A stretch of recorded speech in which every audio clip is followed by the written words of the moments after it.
women's retreat, and I saw Cassie, met her through some other friends. Shouts out to Bridget and John Ray, and um, I learned a story, Cassie, a little bit of Cassie's story, and I said, "Oh my God, I would have never guessed. I have got to have you come on the podcast so we can talk about this." So before we get into it, Cassie, can you just kind of give the people a little bit of background about who you are, some of your stats? How old are you? What do you do, if you don't mind sharing? Well, I am under 40. I will be turning 40 in June if the Lord sees fit, which I'm really looking forward to. I've created a list of 40 things to do up until 40. So, looking forward to that checklist. I am a medical secretary for Ascension. I have been in healthcare in various fields for the last 20 years or so. Um, Going back to school to finish my degree for healthcare services management. Um, Not married, no kids.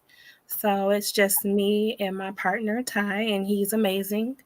Um, so it's just us growing together. Growing together. Love it. And congratulations on going back to school. Yes, Thank you. awesome. And Congratulations. can I ask what led you to want to work in the medical field? Well, ultimately, I've always been a person to help people. But at the age of 17, I was diagnosed with non-Hodgkin's lymphoma cancer. And so watching all the people take care of me made me want to be an olive branch for those who may come before me or after me. Mm-hmm.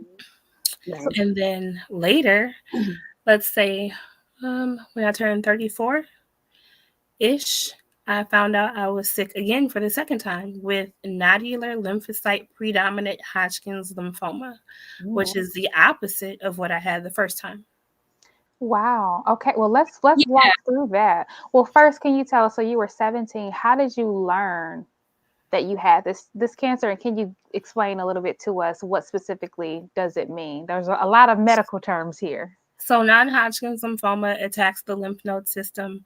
It's often found like if you get a common cold, your lymph nodes will start to swell, your throat will kind of hurt.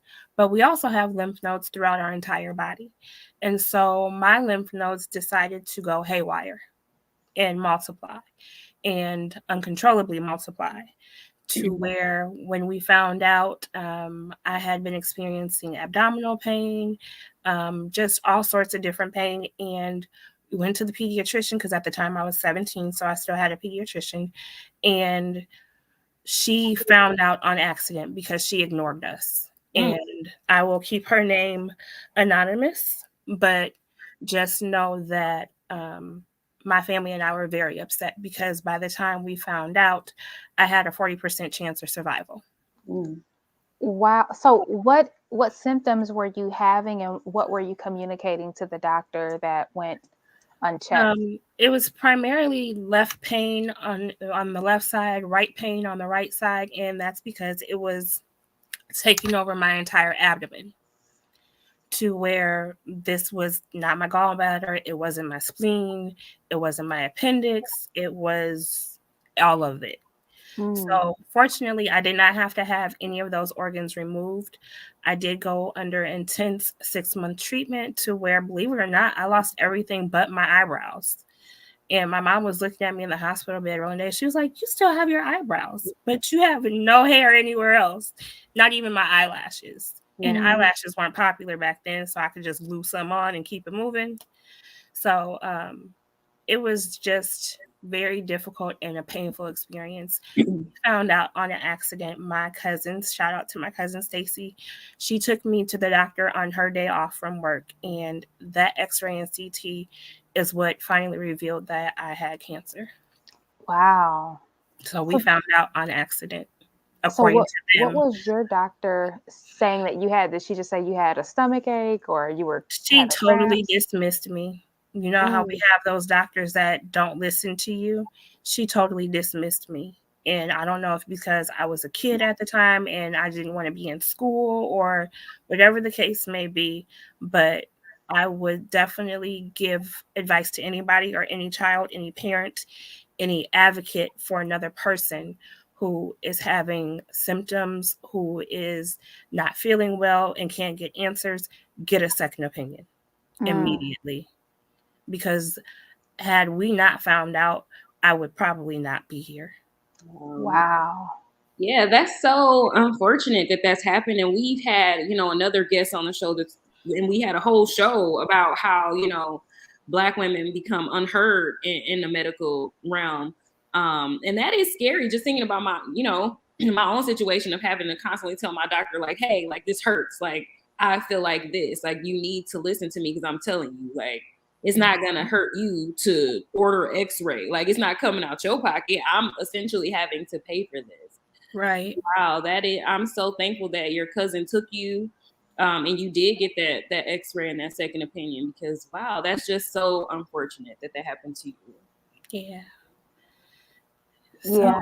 I'm just, yeah, if it wasn't for like my toast was to God and my village, um, I would not exist right now.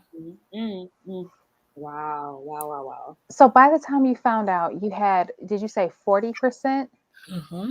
chance of living? Yes. Wow. Wow. So less than half. Yes. So Less than half. Children's Hospital took extremely good care of me. My medical team took extremely good care of me. My family and my friends, my classmates at the time, because they would send care packages. Shout Oh. out to Sherwood High School. Oh. Um, my friends, once they found out, they were heartbroken, because here I am, just a girl at school, doing all the activities, being a part of all the clubs that I can be a part of, maintaining my GPA, and then life stops. Hmm. Was this your senior year or your junior year? This was my junior year, so I had to miss an entire year of high school Wow. because I was fighting for my life. Yeah. Literally fighting for your life. Mm. Mm. So then what did, once they found out, what was your treatment plan like? My treatment plan consisted of chemotherapy, primarily. We had to do several tests, so I would have to get a lumbar puncture. So it's probably a needle that's about this long that goes into your spine, and then they get the fluid out of your spine. Common term is a spinal tap. Mm-hmm. And so that's just to test to see how everything is functioning in my body. Blood transfusions, because I didn't have platelets, or I needed Wow. platelets, low blood counts. My face actually turned different colors, my whole body, because I'm poisoning myself to get better. Hmm. So my body is going through all these different changes. Um, just the night sweats was another symptom that I had. And so try not to be paranoid now at 39, but when some symptoms start to trigger, I call my doctor and be like, hey, here's what's going on. What do you think what's going on? And my second oncologist, shout out to Ascension, St. Mary's, um, he, for the second time when I got sick, was like, okay, I don't know what this is, so we're sending you to Mayo Mm. Mm. The Mayo Clinic. in Rochester, Minnesota. So that's when we got the full diagnosis of the second time, at me being 34, of the nodular lymphocyte predominant Hodgkin's lymphoma. Wow. So most people, if they end up with two different types of Hodgkin's, they usually get Hodgkin's first and then they get non-Hodgkin's. My case was opposite. So I got the non-Hodgkin's first and then I got Hodgkin's. But with my Hodgkin's, this is primarily a male disease. Mm. Oh, interesting. So only like 5% of women get what I had. Wow. Wow. That's really interesting. And it makes me think, like, so at the time, like, what were your parents, like, how were they doing at this time? Um, as a child, my father lived in a different state, so he would travel as much as he could to come back to Wisconsin to visit me. My mom had to take family medical leave because she had to take care of not only myself, but I have a younger brother that she had to look after as well. And so when I say the village really clicked in to help take care of my brother and I. When my mom had to do stuff with my brother, I had cousins or aunts or friends at the hospital with me. And then there were some times where I had to be by myself, but I'm never alone if I have a medical team there. Mm-hmm. So I'm very grateful. And then that time as a child was primarily inpatient, but the time that I had as an adult was primarily outpatient. So I was still able to go to work 4 days a week and then have treatments on Fridays and then use the weekend to rest to be ready to work on Monday, because at the time I was a supervisor. So not a lot of my staff didn't know that I was sick. Only management knew that I was sick, because I didn't want my clients to not get everything that they deserve. And at the time, I worked for a group home, so I worked with adults who had intellectual disabilities. So I was taking care of them, trying to take care of myself, trying to take care of my staff, and still be a great team member. That's a whole lot to carry and a big burden to bear. But I want to go back to when you were 17 and you were Okay. inpatient. Mhm. How are you doing mentally? So I understand, and I'm grateful that you had a village too, but you still are a 17-year-old, and a lot of 17-year-olds are not even thinking about cancer, right? They're thinking about homecomings and proms and what college they want to Graduation. go to, graduation, right? Yeah. Things like that. So I'm wondering, how are you doing mentally? Mentally, I felt left out because I know Mm, that my friends are getting ready to graduate and I can't graduate with them. But I will say that even to this day, they still say your testimony keeps me going all these years later. And I still keep in touch with a few friends from high school. So it's really great to know that I have that impact on them. And I don't even realize the impact that I have on other people's lives. right. No, Because that's huge. to me, I'm just fighting for my life. I'm just trying to live. I'm trying to survive. I'm trying to make it one more hour. Yeah. Forget another day. I'm just trying to make it another hour. Wow. When you were 17, did you know that 40% statistic? Did you know that that was your odds? So then how did you keep going knowing that the odds were literally stacked against you? Um, I remember sitting and laying in my hospital bed, and it was just my mom and I. And I remember her looking at me, telling me that if I fought, she would be there every step of the way. Because by that time, I was like, I can't let her lose a kid. I love her too much to leave my mom. I love my brother and my family too much to leave. Like, yeah, I love my friends, but my family is my all. Right. And so when she told me that as long as I fought, she would be there, that's when we went to war. Mm, Mm. mm, Thank God for your mom being there and for you feeling that connection with her and for her saying those words. Yeah. Like sometimes you just need to hear that you're not alone. And she literally said, like, if you do your part, I'm here. I'm gonna be here every step of the way, no matter what. Yep. yeah, because I'm sure. I mean, chemo, like you Jesus. said, what it is it's poisoning your body to help you get better. So I'm sure you were like, this is hard, like this is tough, but I have my family who's riding along with me. Like we gonna do it together. Absolutely. And I hear that a lot when you talk to cancer survivors, and they say like half the battle is your mentality. It is. So I'm thank God you turned Yeah, it you got that mental to toughness. mental. Yes, you You do. do. You're like While this I was is war. in treatment, I met what I call my battle buddy. So my friend Sean was a teenager at the same time, but I was a little bit older than him. And he had been fighting also. So he became my battle buddy while we were going through treatment together. Mm. Unfortunately, years down the line, he lost his fight because he had been diagnosed several times after. Oh my But God. I give homage to Sean every day for, like, Cassie, no, you can't give up. There's no way. We're going for a walk around this unit. You're getting out of the bed. You're not going to be depressed. You are getting up. Let's go. Mm, Even if it's one lap, I just need one out of you. Let's do it. Yeah, and you're right. Thank God for him because you do need people speaking that positivity over your life. Like you're literally right there on the edge, Yeah.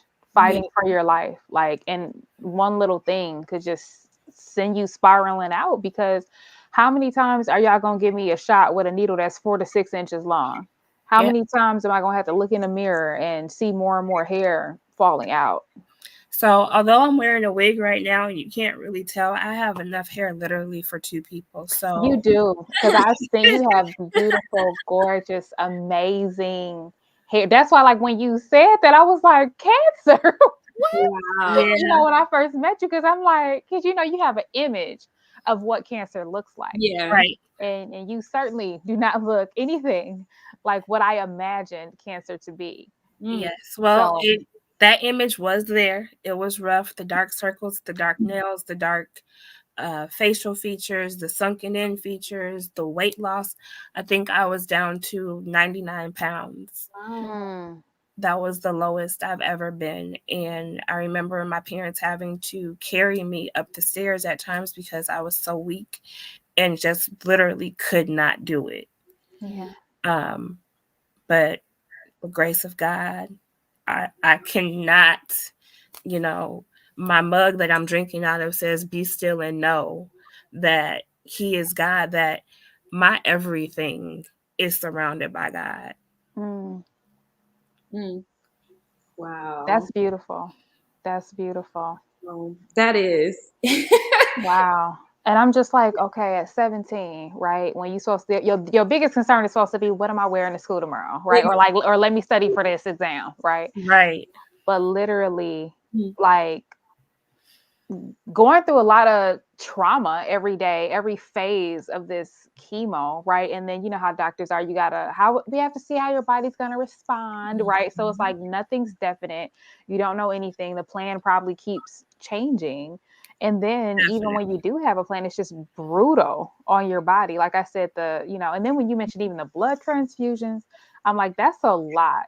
And Hmm. like Chanel said, the chemo kills all fast growing cells, right? So that's why the hair is literally attacking anything that wants to grow in your body, hoping to kill the cancer and leave Yes, enough of you left to spare your life. Like absolutely. that's how wicked even chemo, which is the treatment, is. Hmm. Mm. So wow, that's I think it's so amazing that you came out of that at 17. But I'm also wondering, how did you finish high school? Right. So I was given an opportunity at Sherwood when my counselor found out that I was sick. She was like, "Well, you might as well just give up and get a GED." Mm. Mm. I'm like, He said those "No." words. Yes, she literally You said know, those words. people will see you down and will So kick you right in um, the face. I don't get it. she was an older lady who was of a different culture, and I politely and disrespectfully told her to go kiss the sun.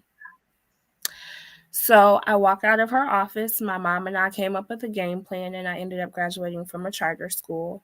Um, and that was probably a day that I never thought I would ever see. So literally walking Mm. across the stage, graduating in tears Oh, because I never thought that it would happen. My high school diploma still sits in my china cabinet in my living room as my yes. reminder of what I am capable of. I love that. I love everything about that. Yeah. Wow. Like you literally beat the odds. Literally. Yeah. Yeah. I'm like, Wow. if perseverance was a person, it Right. Jesus. it would be you. Because Wow. that's tough to hear. Again, you're 17 years old. And older people that you expect to do their jobs, your i.e. your doctor, your guidance counselor, whomever, you're expecting them to do their job, what they were assigned to, and they're basically telling you no. Like, no. Mhm. Yeah, she basically said there's no hope for you. Right. Like, what? Good luck with the GED because it's a wrap. Yeah, that's pretty much what it was. And when I went home, my mom politely came back up to the school and had a few colorful words, I'm sure, because I wasn't privy to that meeting.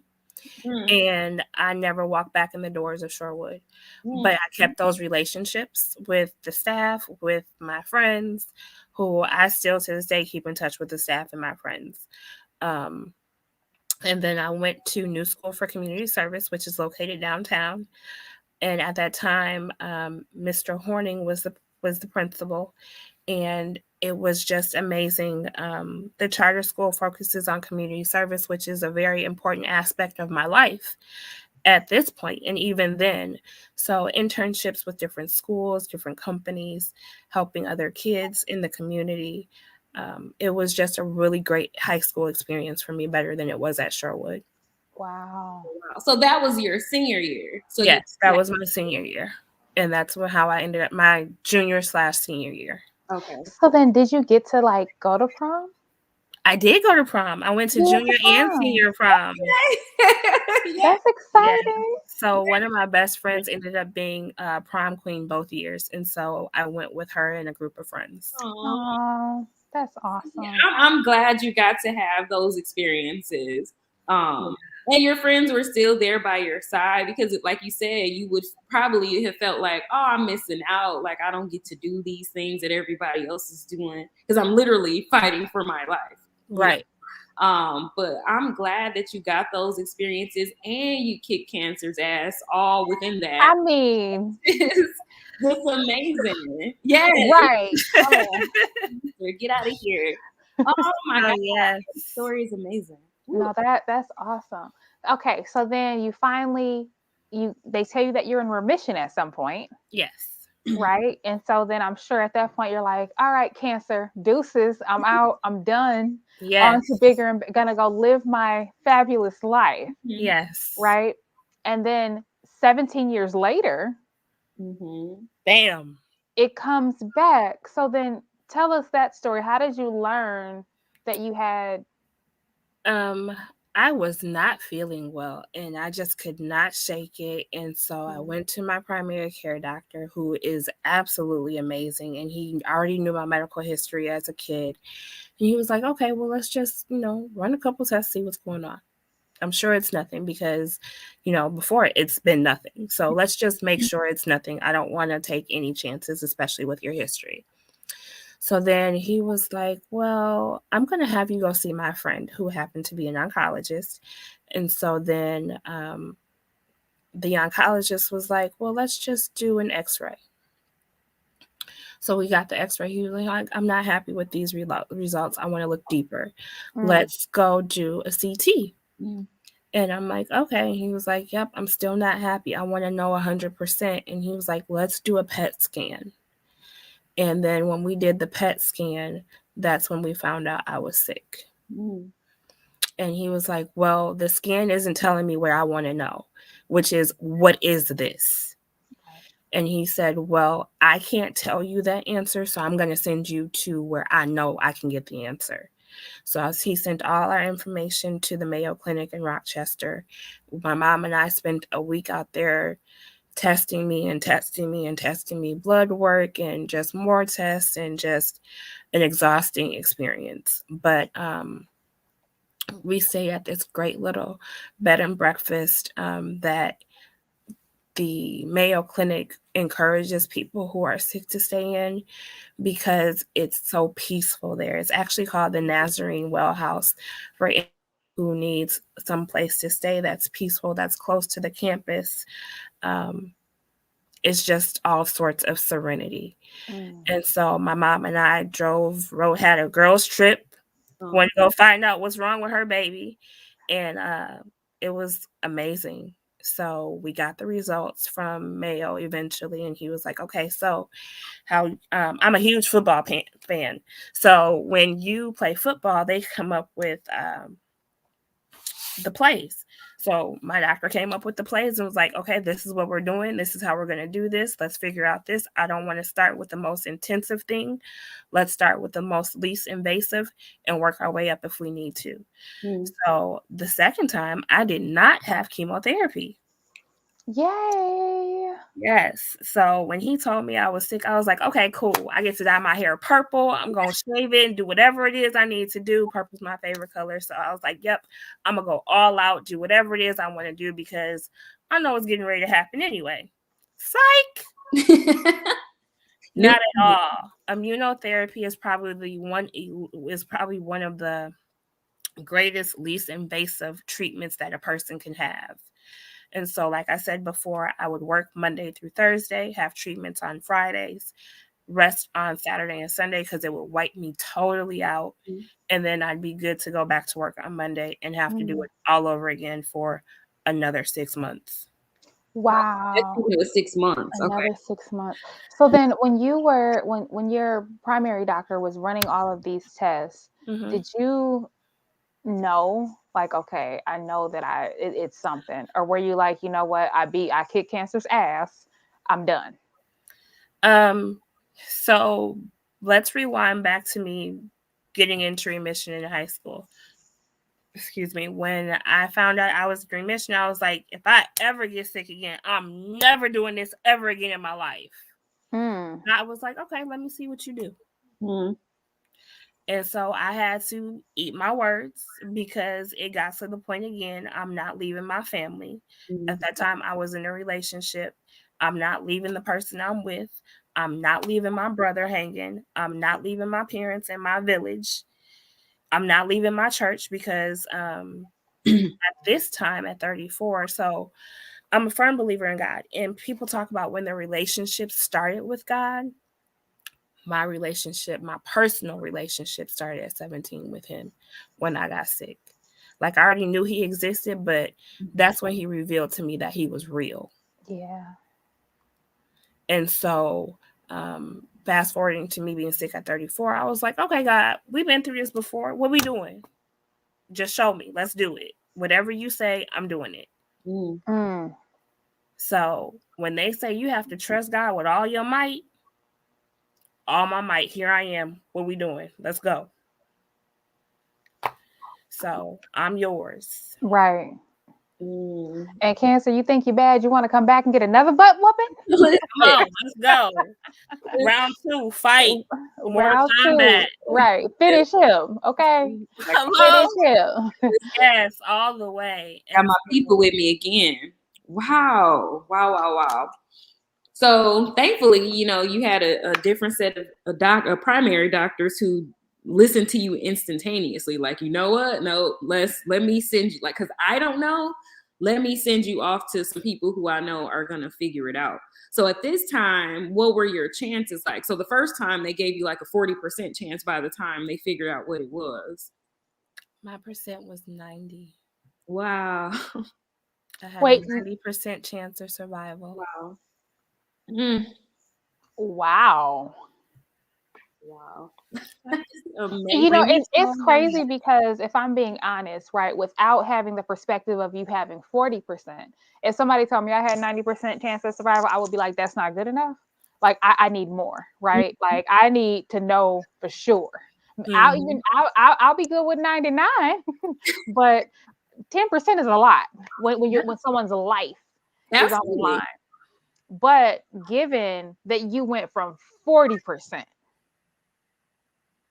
that's a miracle. It That's is. a miracle. Ooh. Wow. The Wow. grace of God. The grace, the Yes. mercy, All of the it. protection, the And love, and the least invasive like Jesus. treatment with it too. That you were Mhm. able to not only go to work, but you still helping people, you making sure your clients and your patients get what they need to get outside of, doing the treatment that you have for yourself. But how did that weigh on you when you're literally suffering, but you're taking care of everybody? It's your job to take care of people. How do you even like rationalize that in your head? It's not about me. Mm. It's about the people that God has put me in charge of. And not like literally you do this type of thing, but here are people that have been abandoned by their families and that have been thrown away to the state. And God left me in charge to care for them as my own.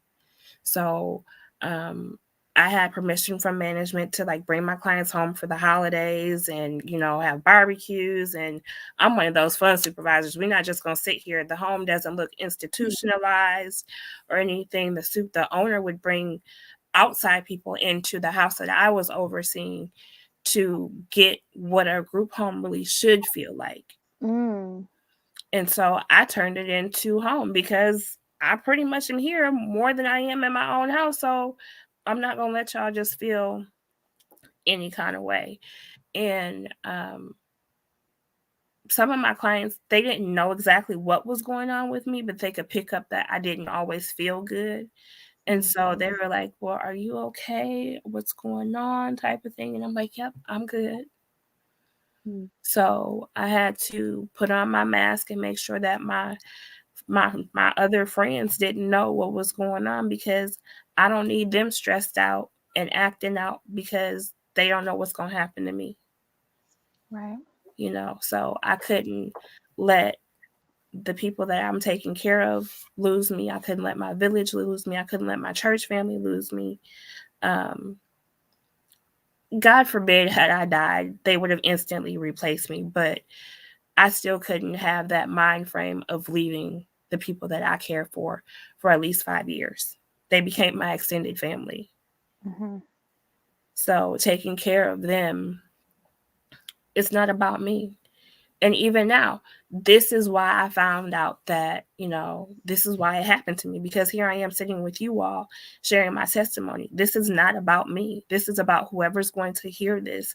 And that is like, okay, if one more thing happens to me, if they tell me I'm sick one more time and you've been through this 3 and 4 times and you have different types of cancer, not just lymphoma, but if it's bone cancer, if it's leukemia in your blood, if it's, ovarian, if it's whatever it may be, we are all survivors of the same horrible illness. And so we need each other. And speaking of needing each other, the hospital children's developed an oncology youth group for ages 18 to 40. Wow. And so I still participate with all of my friends, and we're able to bring like one guest with us depending on what we're doing, and just be free and not have to have a cancer environment. We may talk about it, we may not. Who knows? Right. But if you're experiencing it, if you're a survivor of it, if your family member is experiencing it, you are welcome. Right. So I we love get that. together once a month to do various activities. Even throughout the pandemic, we would have virtual activities. We just had one last week, Thursday, making gingerbread houses together. So it's good to see our friends. And unfortunately, we've had people that we've lost. And so we still rally together because we're family. Right. Mhm. And you're stronger together. Absolutely. Yep. And then you have a group of people that get what you're going through. Absolutely, that part, yeah. They see Yeah. you, they hear you. Yeah. So a lot of people look at me and I have a scar on my nose. And I know a lot of people are like, well, what happened to her? Was it like a horrible nose ring situation? No. I had a G tube down my throat and my stomach. And when they pulled it out, it cut my nose. And so now I have a physical scar that I see every day. My other scars can be covered up with clothes, but the one on my face can never be covered. That is my daily reminder of what God's grace and capabilities are. Mm. Wow. Wow. Woo! I love your perspective. Like, A because daily reminder. you have such a positive perspective on your whole life situation. Because just listening to you talk, you're like, okay, but my family was with me, and we were good, and I have this reminder. Like, that positive perspective is absolutely going to help somebody. Yeah. Because I mean, that scar could be a trigger, right? It could be traumatic, right? But Absolutely. you chose to make it a reminder of a blessing from God Yeah. that you made it. Like, man, I suffered, but look, Yeah. if this is the worst that you can do, Listen. so be There's it. nothing.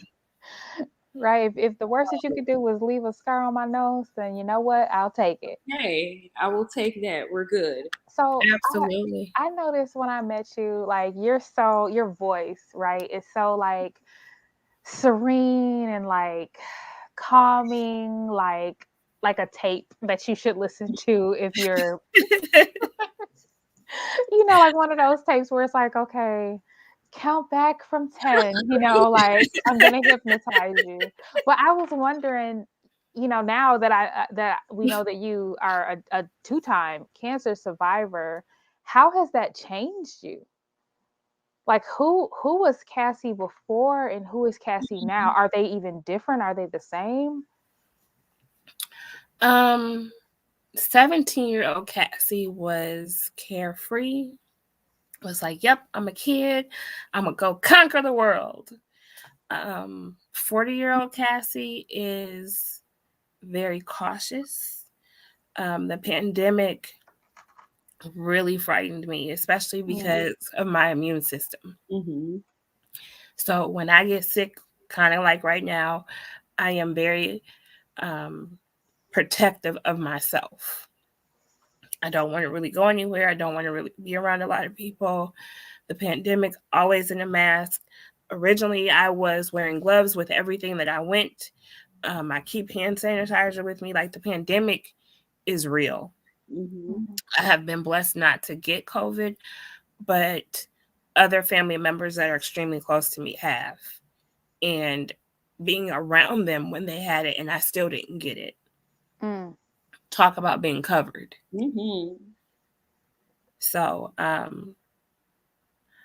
think that, I'm still internally this rambunctious girl that wants to get out and conquer the world and be on the go and see everything, but I just have to move a little bit differently now. Yeah. Um, I can't do certain things that I can physically that I used to be able to do before I got sick, but that's okay because I still have the activity of my limbs every day, Mm. even when they hurt. Mm. Yeah. Even when they hurt. Yeah. I love that. What do you think your purpose is? Oh, my purpose in life. I have recently had a light bulb moment. One of my girlfriends and I were talking, and she was like, Cassie, you have been serving the people your entire life. So, a little bit about me. I am involved in a lot of community service projects. I am involved at my church, which is at Holy Redeemer. I am a nurse. I am on the hospitality committee. I help the youth department. I help whatever I can do at church. And so my girlfriend and I were talking, and she was like, Cassie, your superpower is servant leadership. And so, and it was Thanksgiving Day that she gave me that gift. And she didn't realize she gave me that gift. And I was like, oh my God, you are so right. Because this is what I do every day of my life. I serve the people. I get phone calls daily of people who are sick, Mm. wanting to get better because I work in internal medicine. I talk to people all the time in the church, and I'm serving God's people. So I serve the people at church. I serve the people at work. I serve the people in the community. I volunteer at Repairs of the Breach, which is a daytime homeless shelter. And we, when I say we, the Philos of Sigma Gamma Rho, we go out pretty much every holiday to Oh. serve the community. So we are actually getting together on Saturday for her Christmas brunch to go serve the community. We were there on Thanksgiving. We even went, I think, maybe once during the pandemic when it was at the height of it all to go and help out. But serving God's people is my superpower. That's awesome. It brings me so much joy. Do you think having cancer as a 17-year-old, did that make you more compassionate? Or like how do you think God used that situation to fulfill your purpose? Well, if I'm honest with myself, I was angry for so many years. Um, I didn't want to hear the word cancer. I didn't want to do anything Mm. with the American Cancer Association. I wanted to act like it never happened to me. And after my friend Sean passed away, that's when I was like, you can't be selfish. Mm. And I realized during that time I was being selfish, but I also needed time to grieve. Yes. Yep. This was a traumatic loss in my life. And it was like nobody except for him knew exactly what I was going through. So, how dare you tell me how to feel? How dare you tell me how to think? How dare you? And so, after his unfortunate transition, I became open to healing and helping others. Mm. So that's when that compassion started to develop. And um, that didn't help until I think I was in my 20s. Mhm. But you know what? You're absolutely right. You get to go through the stages of grief. Like Yeah, you lost a lot physically, even on Mhm. your body, right? absolutely. So you get to be angry. You get to go through bargaining, right? You get to go through all. Look, what's the other one when you don't accept it? What's it called? I can't think of it. Look, my mind is going. But you get to walk through all of those stages multiple times, as many times as you need to. It took me a long time. Denial. Denial. Thank you. I'm like, when you don't want to accept what's it called? Yes. Yeah. All of that. Because that's where I would have been. I would have been combing no hair. Like, hold on. Oh, you want Make to this talk about ponytail that? real quick. Because look, I would have been, yeah, they would have been like, Sherry, you don't have it. Look, Yes, I tell do. me what I don't So have. Yes. I have a story behind that too. Knowing that I had a full head of hair, lost my Mhm. hair, I must have had like a strand in the middle of my head, and they came in my hospital room with a pair of clippers and a T-shirt that said "Hair by chemo, not by choice," and they shaved my head, Mm, Mm. and I cried like a yes. baby Aw. Aww. because I was holding on to, I guess, pretty much vanity. Because now we'll slap on a wig and be like, okay, no problem. But at 17, who wants to wear Yeah, a wig and it's not really popular because you have to? that part. Back Exactly. then, it Back then, wigs weren't a bit. yeah, it was Grandmothers our wore wigs. grannies wore wigs, and Grannies I wore was wigs. 17, and I had a head full of hair. Like Mhm. I knew this hair for 17 years, and now it's And gone. not only that, but you're a young woman, right? And you know what they say about black women and their hair? That's our crown and glory, right? Exactly. We spend hours on our hair. Okay, wash day, that's a real thing. Yes. So the hair care, even just having your mom grease your scalp, like that's a form of love in Yeah. our community. So you want to shave my head, this is a big deal. Mm. So, if I remember correctly, I think my dad or either my mom, because the hospital staff wanted to do it, I was like, no.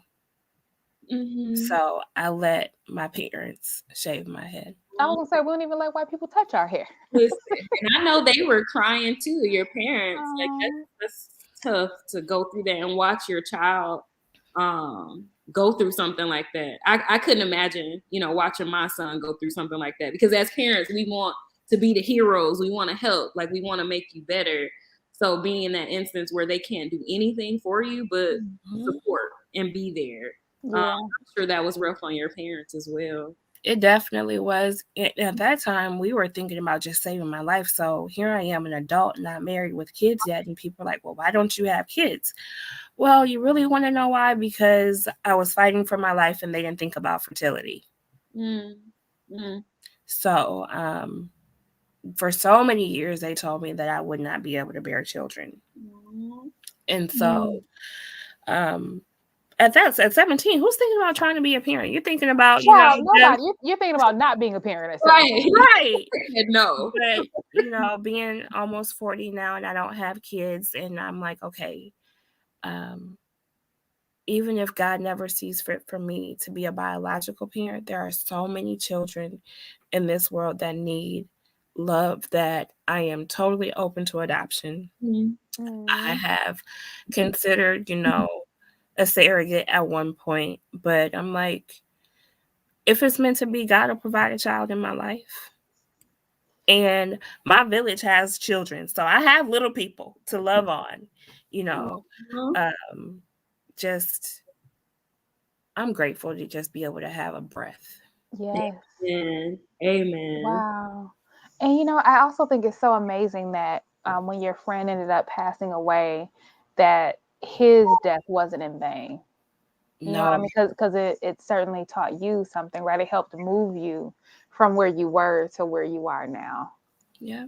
Yeah. And his journey wasn't about him, His journey wasn't about him.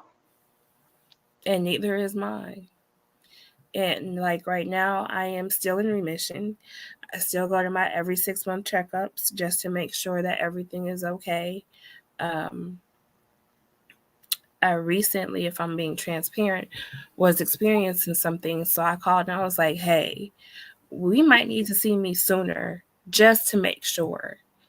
Um, but I also think when I got sick at 34, there was a lot of stress in my life. Mm. And so me being susceptible to being sick already the first time may have partially caused me being sick a second time. Yeah. So I do my best. You talk about my voice being low and, me being mellow.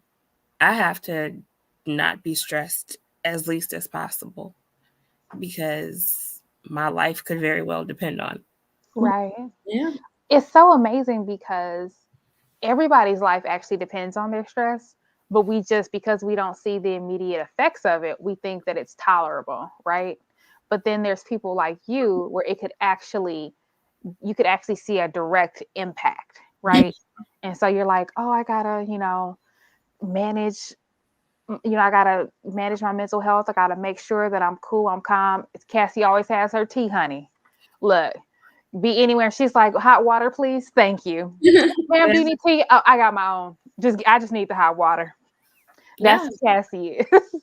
But I think that it goes to show that we all really need to do our due diligence and make sure that we're okay and that we're not taking on too much levels of stress, because just because you ended up having cancer, we could very well be headed right there. Yeah. They say that most of the diseases and sicknesses that they do stem from stress. Mm-hmm. Yeah, stress can absolutely kill you. We talk a lot about that at my job at the school that I work at. One of the clinicians my school works closely with, Dr. Tipton. Shout out to Dr. Tipton. But she'll tell you, like, in a minute, like, stress will kill you.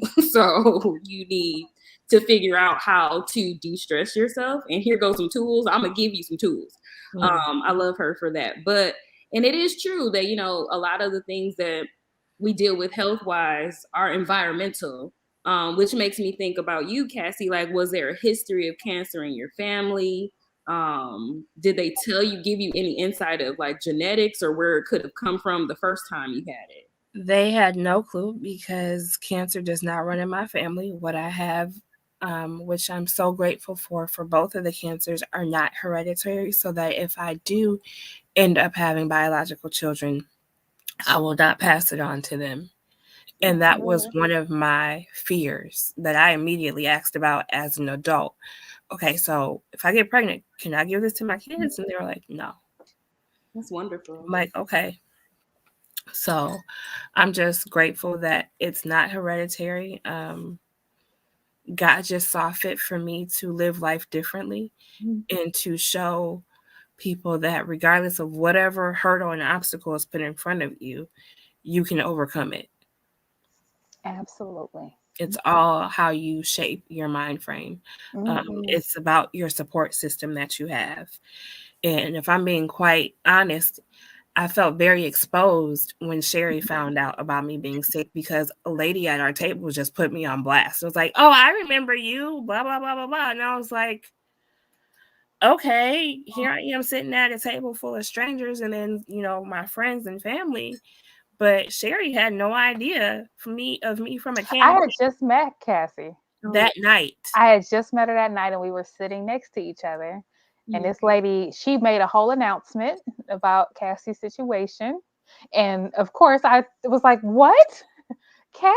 Because, To the whole room or to the table? To the table. But if people were paying attention, they could have heard it. So not to the room, right? It wasn't intended to be to the room, but it was certainly the table. And the lady was actually across the table from Cassie. So she was kind of like projecting, right? Projecting her voice to make sure that Cassie knew that she recognized her. Yeah. But so with that, how do you feel about even talking about it, right? Because one of the other questions that I had is like, how do you separate yourself from cancer? Because with you going through chemo, like doing stuff like that for 6 months straight, how do you not let it become you, right? So I got so many questions. So first, how do you not let cancer become you? But then the other part of it is, how do you deal with it? Like when you don't if that's something that's traumatic, you don't, there might be times where you want to talk about it. There might be times where you don't want to talk about it. And both are okay because you get to decide because it's your personal situation. So how do you manage that? Well, I don't own cancer. I don't let it Mm-hmm. own me. Mm-hmm. It's something that has happened and I move on. Do I forget about it? No. But do Mm-hmm. I let it overrule my life? Definitely not. Mm-hmm. I still go on all the trips. I still go on all the whatevers I want to do.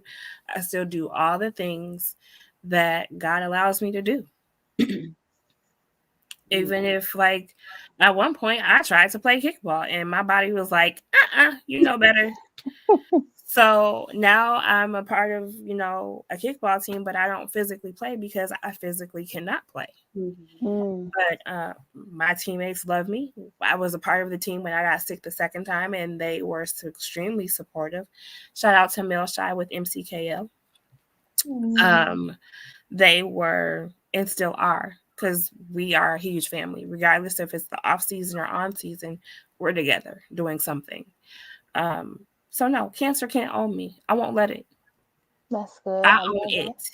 You own it. That's Yes. awesome. Period.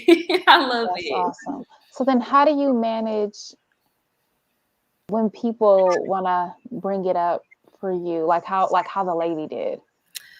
Um, that was totally unexpected, but it was probably for the best, because if not, we would not be here having this conversation. So God allowed it to happen and aligned it that way. And I had a choice to look at it in a negative aspect, like, you really just gonna put me on blast in front of all these strangers like that?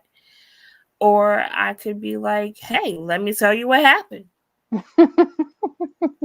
So instead of being angry and upset about being exposed, um, I took a deep breath and was like, okay, so Sherry, what you want to know? I have all these different questions and all these answers for you. So what would you like to know? And you were like, just wait. And I want you on the podcast. I was like, you can ask me now. I'm an open book. I don't hide it. I don't advertise it and flaunt it, but I Right. definitely don't hide it. Yeah. I love it because God be knowing. Here we are because we have a listener, somebody might be listening to the show and they need to hear this. Maybe they're going through it, or they've gone through it and now they're surviving. So there's always a purpose to it at the end of the day. So I'm Absolutely. thankful Yeah, you're here sharing that story. So I agree. what would you say to women who are currently going through a cancer battle or cancer war, and those who are survivors? Like, what's something that you would say to them? To my survivors, I am proud of you. Look at how far you have come. Even if it's day one and you're ringing that bell walking out of the hospital room, you did it. Mm-hmm. And I'm very proud of you. For the person who is listening and just got the paperwork and now you don't know what is going to happen, take a deep breath, allow to feel all the feelings, cry if you have to, because Lord knows He collected so many tears and still collects tears.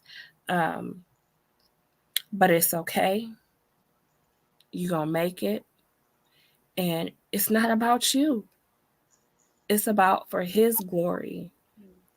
And um, like right now, this is not about me. This is for whoever's listening and watching.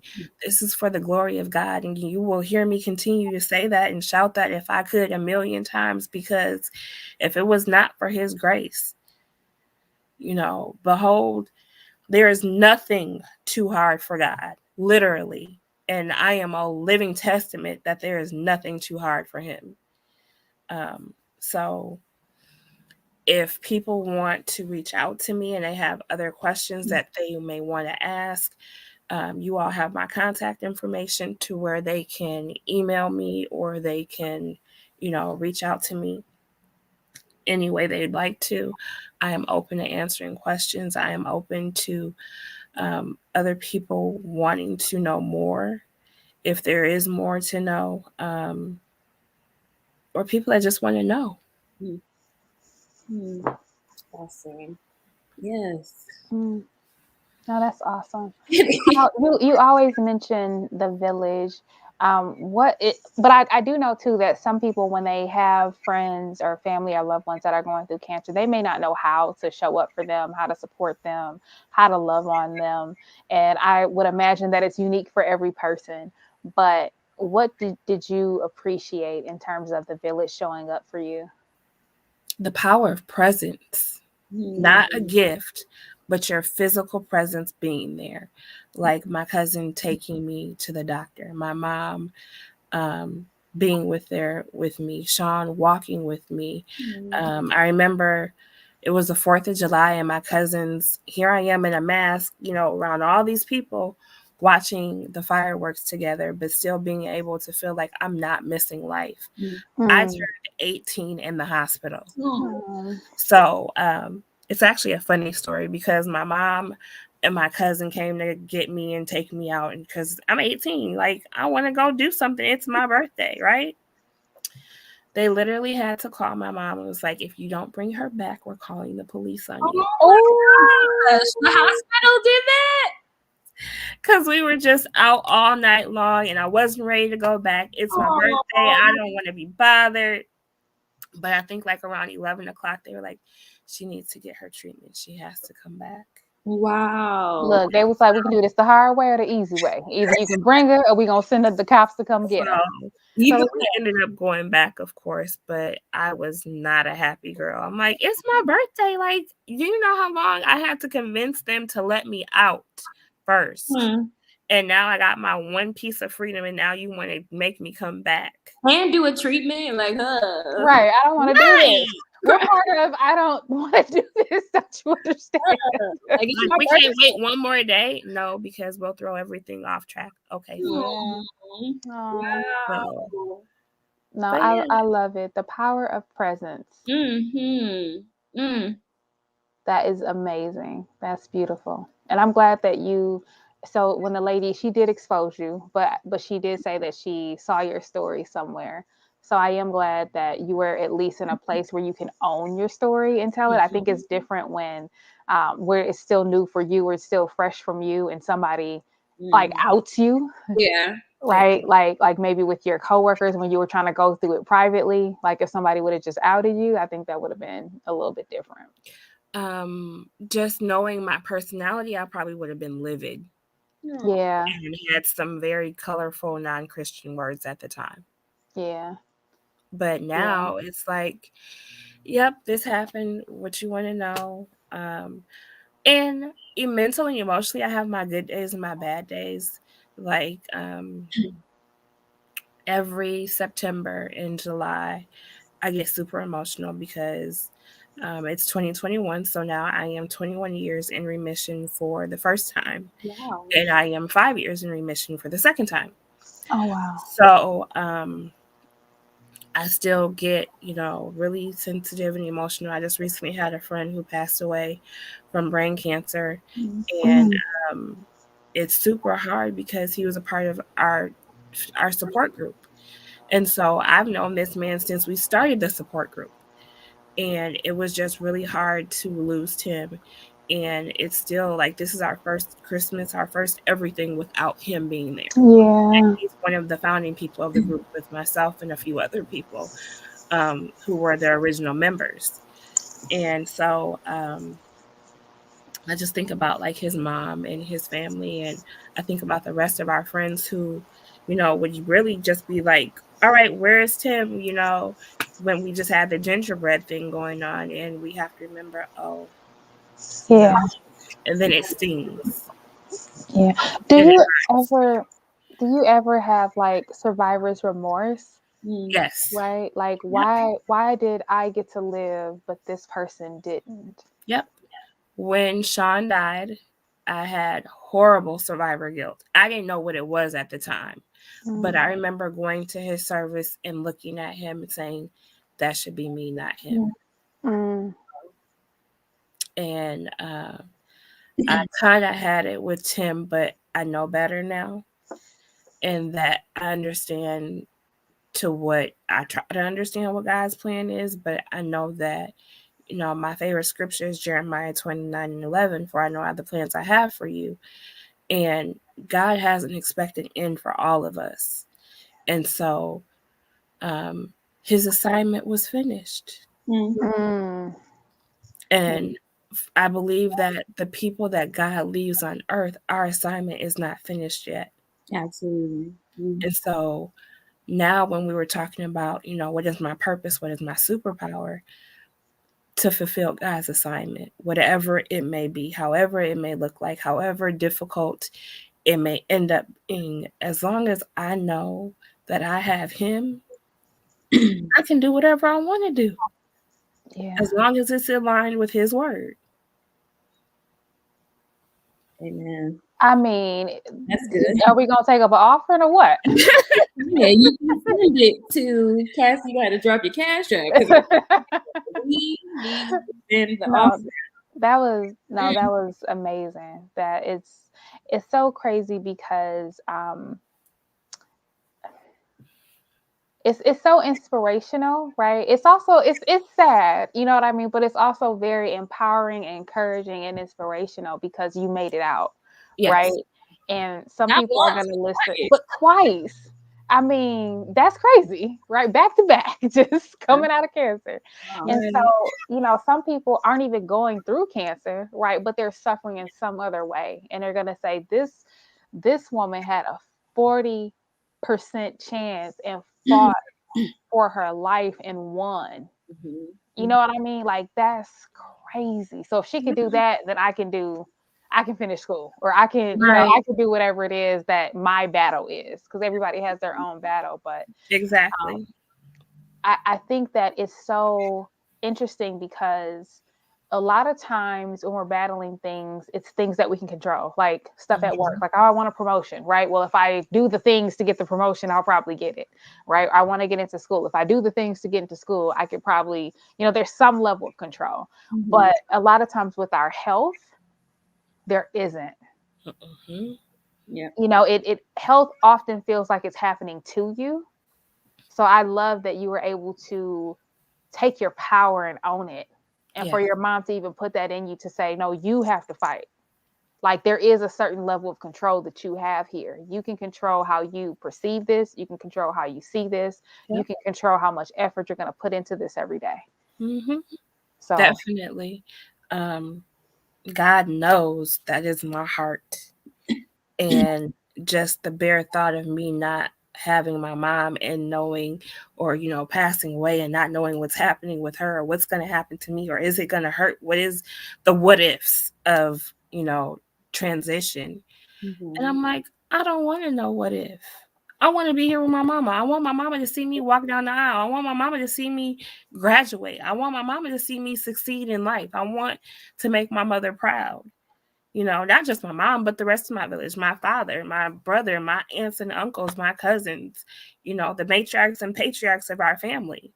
Like, and even the little people that's watching me, like, if cousin Cassie can do this, then I can do this too. right. And as the little people grow up and they hear my story, they're like, really? And I'm like, yeah.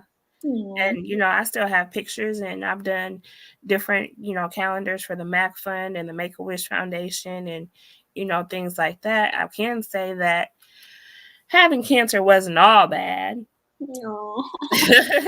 That the Make-A-Wish Foundation actually granted my wish, which was I'm a wish kid. Oh my God. What was the wish? I went to Hawaii for a week. Oh my God. Oh. Amazing. So I have a goal to visit all 50 states before I transition. And so originally I wanted to go to Jamaica, but I was too sick to leave the country. And I was like, okay, well, it's November now, so I really don't want to go to Alaska. So I was like, let's go to Hawaii. So I was able to take 3 other people with me. So I took my mom and my brother with me. And then I took my cousin as a thank you for going with me that day. So that was my thank you gift to her. So we spent Thanksgiving in Hawaii. That is so amazing. Home to a snowstorm. Wow, that is amazing. So yeah, I'm a Oh, wish kid. gosh. I give back to the Make a Wish Foundation. I want to look into doing more with them. I have done a lot of walks with the American Cancer Okay. Association. So I've done several of those walks. I would still do them if the opportunity presents itself, and however God sees fit for me to share His love, because that's what this is, Hmm. His love. However God sees fit for me to be able to share with whomever, wherever. Oh, wow. I'm like, we're almost done. Please don't cry, Sherry Renee. You got this. You can do it. You a big Right. girl, right? I Like have you my can do twin it. that's sitting next to me just in case, but I'm like, I'm not going. I'm gonna get through this with no tears. Ooh. I love that you were able to have a wish come Yes. true. I, and it's so crazy because I can't lie though. When I see the Make a Wish Foundation, it scares me. Like Mm. I'm always glad that people are able to do the wish, but I get scared because I'm like, these people are literally Dying. near close to death. You know what I mean? Like death is in their view. Yep. That scares me. So I'm so glad that you get to be a wish kid and still be alive. Yes. That is so amazing. Yep. And I'm so glad that you were able to take your cousin with you Yes. to Yes. say thank you for Wonderful. being there for you when you were at your lowest. Yeah, Mhm. she was extremely surprised when I was like, "Hey, guess what?" And she was like, "Really?" I was like, "Yeah." And so we actually have a goal to go back together now that life has happened and she's a mom and she's married. I'm like, I don't care. We're still going. Yeah. Yes. Just Exactly. just because now, not because I'm Um, sick, but we're still going. Yes. And so I'm trying to make the 40 list a trip back to Hawaii. Yes. I love it. I love I it. I love it. originally I love it. I originally wanted to go to the Wailing Wall, but because of the pandemic, I will not be leaving the country. mhm. Mm, Mhm. But yeah. yes, I'm super excited just to see what the new year is getting ready to be right around the corner. I'm excited to be able to share my testimony with whomever, whenever, however God sees fit to put me in that place. Well, I thank you for sharing your testimony with us today. Oh, This, you're more than welcome. Thank you whew, both for having me. It was such a pleasure. Um, yes, I can just say thank you. It was totally unexpected, totally caught me off guard. I was like, here I am at a retreat, just, I had emptied out my cup from listening to Pastor Melvin Henderson and having my cup open to listen to Lady Camille, and God aligned for you and I to meet and for us to be here now. So I'm just grateful for this opportunity from you both. Thank you so much for having me. no, we're grateful to have you, and now it makes so much sense why you're so serene, why you're so peaceful, why you always jump at the opportunity to help people, right? Because for you, it's like I get to do service. I get to show people God's compassion. I get to show people God's love. I don't know what this person is going through, right? This is what I see, but I don't know what they're really going through. So I get to show up for them. I get to speak positive affirmations over them. So it makes sense. So I'm glad and I'm grateful that you were able to be a part of our show today. Thank I'm you. I'm grateful that you made it through. Like this is a true testimony. Like Yes, it I'm shocked. And seeing this is why I didn't want to start talking to you about this while we were there. Cause I was like, nope, let's save it for the show. is. Don't say nothing. Right. But I was sitting right next to her, so it was hard. Right. She's No. like, no, you can ask. I was like, nope, I ain't gonna do it. I said Chanel would kill me. She did say that. I was like, okay, I understand. Fine. I was like, me I and my will wait. co-host had this thing where we're like, nope, keep it authentic. We Yep. ain't doing no scripts. Do it on the show. No, this was really good. Certainly our pleasure. You are a light, and thank you so Yeah. much. You're more than welcome. And you can't thank me. You got to thank God, Absolutely, Thank the good because Lord. Lord. it is not about me in any aspect. I am just the vessel that He uses. Mm. Mm. Well, that brings us to our last segment, which is the to-go box. So, what Okay. are we taking home from this conversation? Chanel, I'll start with you. What are I'm we taking home? taking away a book from Miss Cassie's perspective, that positive perspective, that positive mindset, because it will take you a long way and it'll get you through even when you think that you can't get through. But to just have it in you to know that God is with you, your village is with you, your people are with you, and to find the positives in everything around you, I think is everything, especially when you're going through. So that is definitely what I'm taking away. That's Yes. good. And Cassie, what are you taking away? Um, listen to your body. Mm. Mm. Advocate for yourself. Um, get a second opinion if you need to. It's recommended because the doctors practice medicine and God is medicine. Mm. Um, and one thing that definitely helped me through both of my journeys was shifting my atmosphere. You will hear me say that instantly. Turn on some music, shift the atmosphere. I don't want to hear no silence. I don't want to hear the beeping. I don't want to hear any of that. Even now, when I have to go through like my treatments and stuff, I put in my AirPods and zone out before it's time for a doctor's appointment. And 9 times out of 10, I'm listening to my cousin Mario J. Brown. He has a song called Glory. And so it talks about he does it all for his glory. So everything I do is for the glory of God. So um, that is my to go box. Trust him with all your might. Be still and know. Mm-hmm. Honestly, just be still and know. That's good. Mm-hmm. That is good. All right. So, box last but certainly not least. I'm taking away a lot of stuff. Okay. So let me see if I can give you a rundown. First, I'm going to take away being there for people, their presence, right? Because you never know when someone's really on the edge and how your presence will make the difference for them to continue to fight and go through whatever their storm is. Like when your mom said, if you fight, like I'm here, and that triggers you to be like, okay, I'm doing this, like that's pivotal.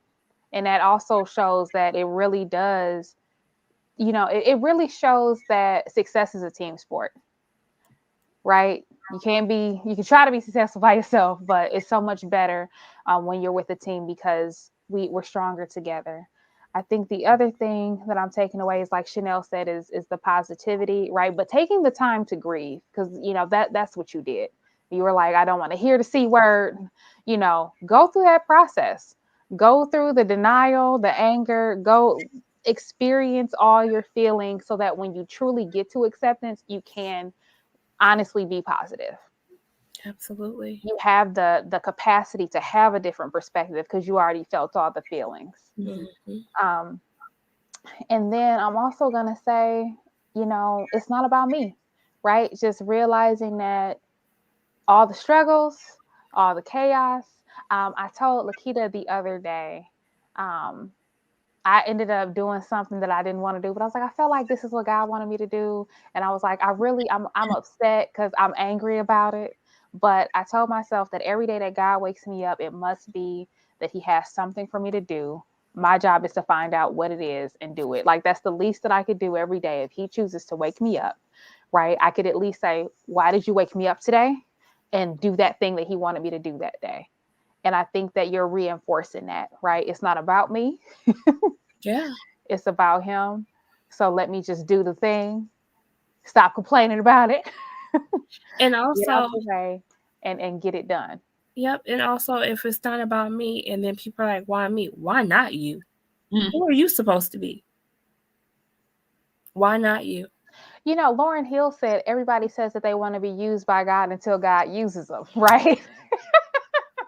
That part. Because it sound good, just use me, Lord, I'm your vessel. But then the Yeah. second that there's affliction and there's pain and there's hurting and there's suffering, then it's like, God, why me? What did I do to deserve this? Why? And a lot of times we did nothing to deserve it, but you were fit to be chosen. you were fit to be chosen, because in the end, after you go through all your feelings and you have your little hissy fit, you're going to say, but God is good. And you're going to tell that. And that's all that he wants. So Absolutely. it's not about us. Nope. This has been such a refreshing and amazing and inspiring, a delightful episode. I have come close to tears, but I didn't do it, Chanel. I'm a big girl. I didn't cry. See? Listen, I was over here like, whoo, I know, right? I was like, woo. Thank you, look at God. ladies, both for having me. I appreciate you both. Mhm. It was such a pleasure, and may God can truly continue to use you, because this is your vessel to reach the nations. Mhm. So Absolutely. you We are doing received amazing. Thank you so much. Thank you so it. much. This has been awesome. Woo. Thanks for tuning in to Brunch with Besties podcast. Until next time, peace. Peace.